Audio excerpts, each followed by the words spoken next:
Bienvenue dans notre édition Le Tout Image de TV5 Monde. 2,6 milliards de personnes cloîtrées chez elles, soit un tiers de l'humanité confinée. C'est la réponse de plus de 40 pays à la pandémie de coronavirus.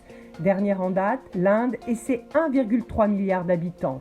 Sur les 430 000 cas confirmés dans le monde, la moitié vient d'Europe. En Afrique, le nombre de cas augmente moins vite qu'ailleurs sur la planète, mais plusieurs États anticipent, confinent leur population ou appliquent un couvre-feu. Dans le monde entier, le coronavirus a déjà tué près de 20 000 personnes. L'Italie compte toujours le plus grand nombre de morts. La France, elle, comptabilise les décès uniquement dans ses hôpitaux. Un bilan qui ne prend pas en compte les dizaines de morts ces dernières 24 heures dans les EHPAD, les maisons de retraite où la situation se dégrade. L'hécatombe a commencé, c'est-à-dire qu'il y a des EHPAD où le virus est rentré, de différentes manières, mais il est là, il est en train de se répandre. Ce qu'on sait, c'est que les personnes âgées, ce virus est absolument très virulent pour elles.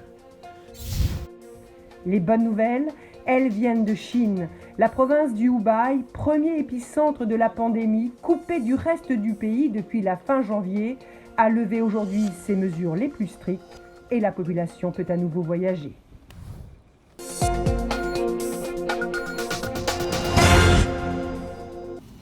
C'est un jour mémorable pour Guo Wei. Retour chez elle à Macheng dans le Roubaix pour la première fois depuis la quarantaine destinée à contenir le coronavirus. Comme je viens de l'extérieur, je vais rester à la maison pendant 14 jours et je sortirai ensuite quand l'épidémie sera terminée. Si l'enseignante peut enfin rentrer chez elle après 2 mois, c'est que la Chine vient de lever les restrictions drastiques imposées dans la province où est apparue la pandémie fin décembre. Bilan 3 281 morts en Chine. Les seuls cas nouveaux à ce jour sont importés, affirment les autorités. Comme Guo Wei, ce sont 50 millions de personnes qui vont pouvoir se déplacer à nouveau, à condition d'être en bonne santé. Et voici le passeport, un code vert avec toutes les informations du conducteur scannées par les policiers. Ici, au péage de Guanjialing, à une vingtaine de kilomètres de Wuhan, épicentre de l'épidémie du Covid-19. La gare de Wuhan a rouvert, elle aussi. Les opérations de désinfection ne faiblissent pas.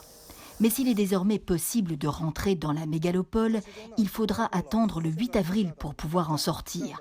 D'ici là, bus et métro reprennent du service peu à peu, masque et code vert obligatoire. La Grande Muraille, symbole de la Chine éternelle, a également rouvert aux touristes en partie. La Chine commence à sortir du cauchemar. Voilà le message de Pékin au reste du monde, confronté à son tour de plein fouet à la pandémie.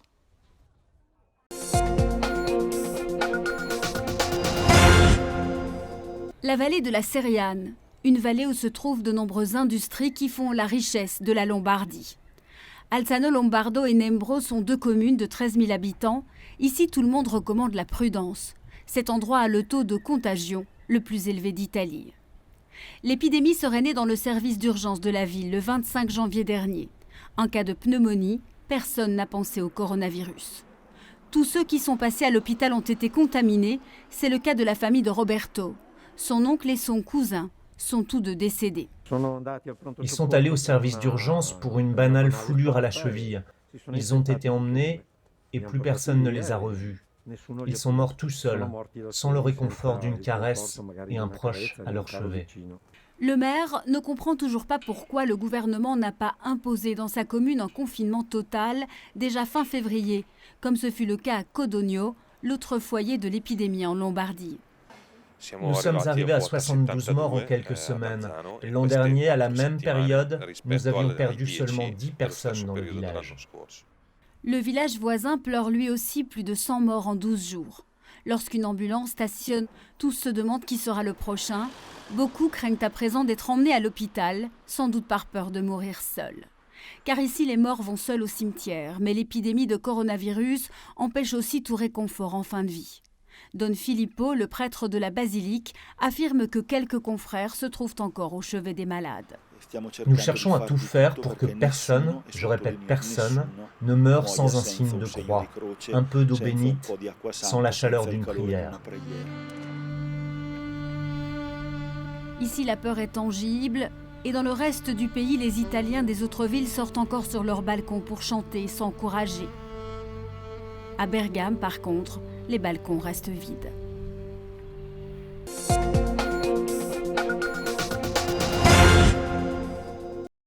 L'horloge s'est donc arrêtée à J-122. Elle n'indique plus le compte à rebours, mais seulement la date et l'heure du jour. Les Jeux Olympiques de Tokyo n'auront donc pas lieu en juillet prochain, mais en 2021, au plus tard à l'été.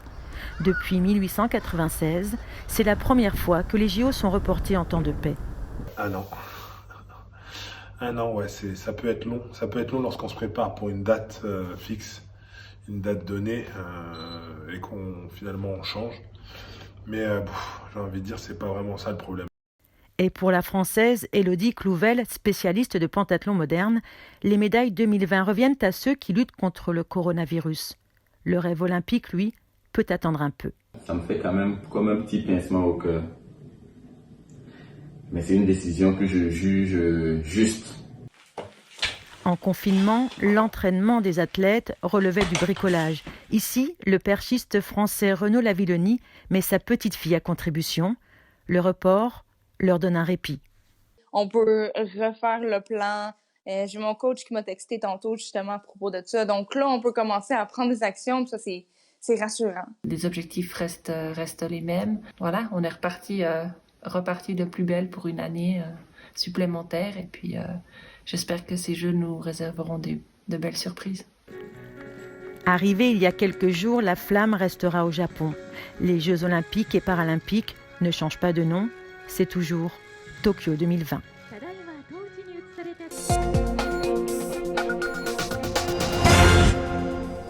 Et dans le reste de l'actualité, cette attaque meurtrière de Boko Haram au Tchad. C'est un choc au Tchad. Le pays a connu une nouvelle attaque de Boko Haram, la plus meurtrière contre son armée. Elle s'est déroulée lundi à Boma, dans le lac, une province frontalière avec le Nigeria et le Niger. Des pertes inédites qui ont contraint le chef de l'État à se rendre sur place. Nous avons perdu 92 de nos soldats, sous-officiers et officiers. Je suis venu m'incliner devant leur mémoire ici. Cette action de Boko Haram, et je dirais que c'est pour la première fois. J'ai assisté à beaucoup des opérations, j'ai mené beaucoup des opérations, mais en un seul coup, perdre autant d'hommes dans l'histoire, c'est pour la première fois. Et je suis pour ça écœuré. Le chef de l'État annonce une réplique foudroyante. Non seulement il a tenu à diriger lui-même les opérations, il annonce aussi revoir l'ensemble du dispositif militaire déployé dans la province. Pour l'opposition, si l'heure est au recueillement, cette nouvelle attaque de Boko Haram prouve une fois de plus qu'il y a un malaise au sein de l'armée nationale et met à mal l'image d'un chef de l'État, chef de guerre. 3 jours de deuil national ont été décrétés en la mémoire de ces soldats tchadiens.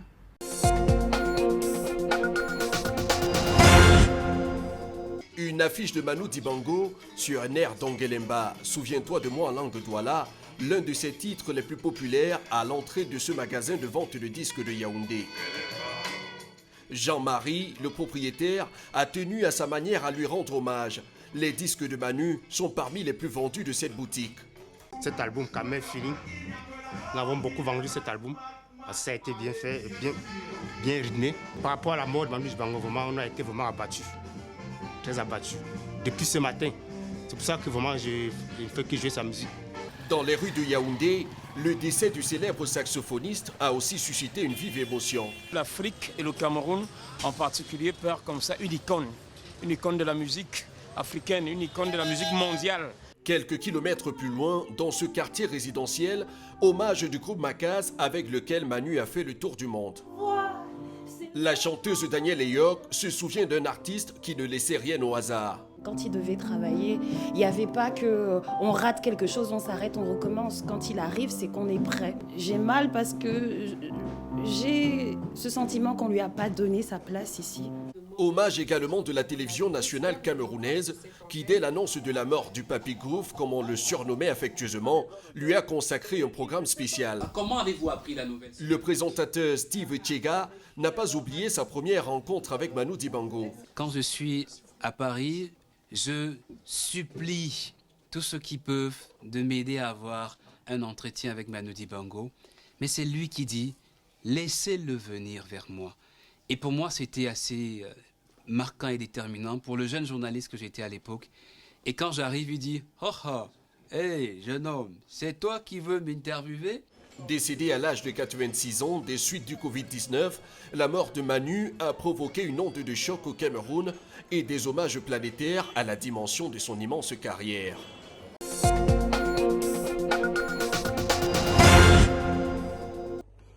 Hey, salut tout le monde, salut les téléspectateurs du TV5 Monde.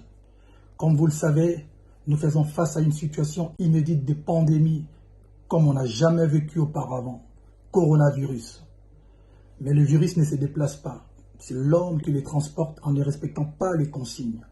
Le seul moyen ou la seule façon de stopper son avancée, c'est de respecter les consignes barrières, c'est-à-dire de ne plus se serrer les mains, se laver les mains plusieurs fois par jour, tousser dans son coude, mais surtout le confinement. Le confinement est très très important. Restez à la maison.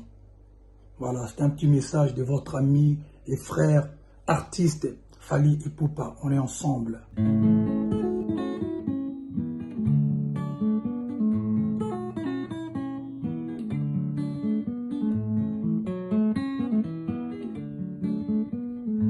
En mode confinement, Fally en mode confinement. Bah bisous, stop, stop. Les accolades, stop, stop. Se laver les mains avec du savon, oui, oui, très important. Confinement, oui, oui, oui, oui. Rester à la maison, oui, oui, oui, oui.